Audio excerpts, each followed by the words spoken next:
Mesdames et messieurs les sénateurs, donc je commencerai par aborder un sujet très important que vous avez mentionné, qui est la guerre de l'information. Il y a plusieurs domaines de conflictualité et l'information en fait partie. Et nous l'avons vu encore très récemment lorsque sur toutes sortes de réseaux sociaux, la France a été accusée d'avoir été à l'origine d'une frappe ayant soi-disant tué des civils. Quand je dis le soi-disant, je ne doute pas que des civils aient été tués, mais c'était ailleurs et ça n'est pas du fait de l'intervention de la France. J'ai eu l'occasion de bien préciser tout cela, l'état-major également. Ce que nous pouvons déplorer désormais, c'est que face aux faits, il y a des rumeurs et que désormais, les faits ne pèsent pas plus lourd que les rumeurs. C'est donc en effet une sorte de guerre qui s'engage sur notre capacité à opérer la distinction entre de la propagande, de la rumeur, amplifiée par des réseaux sociaux, et puis des faits qui sont des données qui sont vérifiées, certifiées par nos forces. Nous assurons la traçabilité de tout ce que nous faisons. Et organiser la traçabilité ne signifie pas nécessairement que dans la seconde, nous puissions réagir au même rythme que les réseaux sociaux. Donc tout ça crée en effet une asymétrie. Et il faut avoir conscience, comme certains d'entre vous l'ont bien dit, qu'il ne s'agit pas nécessairement de rumeurs qui sont répandues par des acteurs locaux, mais qu'il y a aussi un jeu de puissance des compétiteurs qui ne verraient que des avantages, là aussi, à ce que les Européens, pour avoir une appréhension large du sujet, quittent ce théâtre afin de pouvoir mieux s'y déployer eux-mêmes, avec probablement d'autres intentions que les nôtres.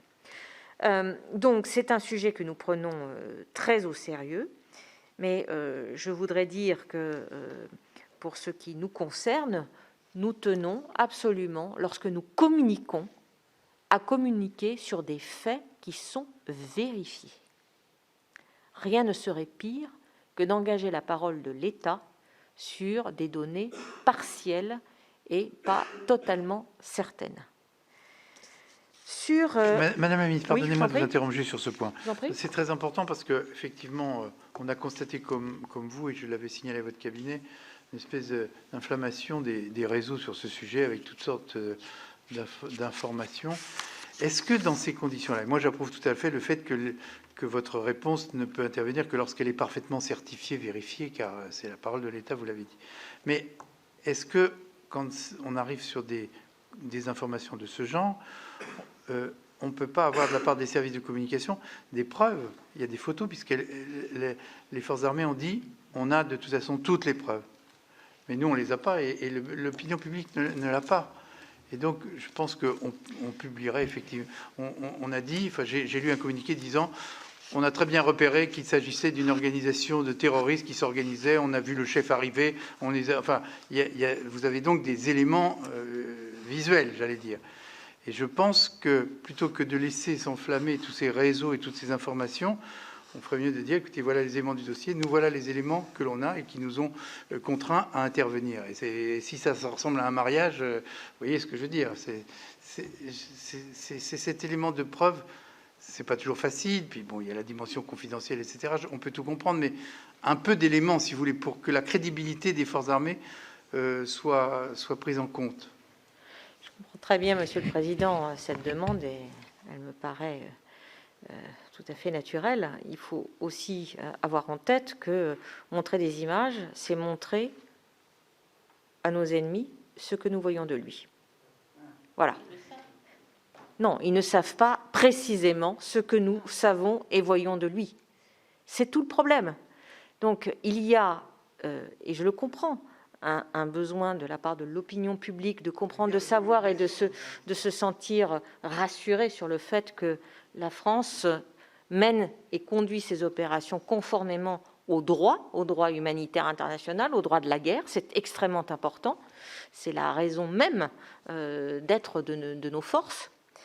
Et puis, il y a aussi la nécessité de protéger nos forces, nos soldats, en ne livrant pas à nos adversaires des éléments qui pourraient modifier leur mode opératoire. Ça me paraît, c'est une question éternelle hein, que nous partageons. Bon. Donc je comprends la demande, mais la raison pour laquelle nous n'y accédons pas est celle que je vous indique. Voilà. Et parfois, ça nous place nous-mêmes dans une situation qui n'est pas. Ce serait plus simple, en effet, de pouvoir partager certaines images, certaines vidéos. Bon.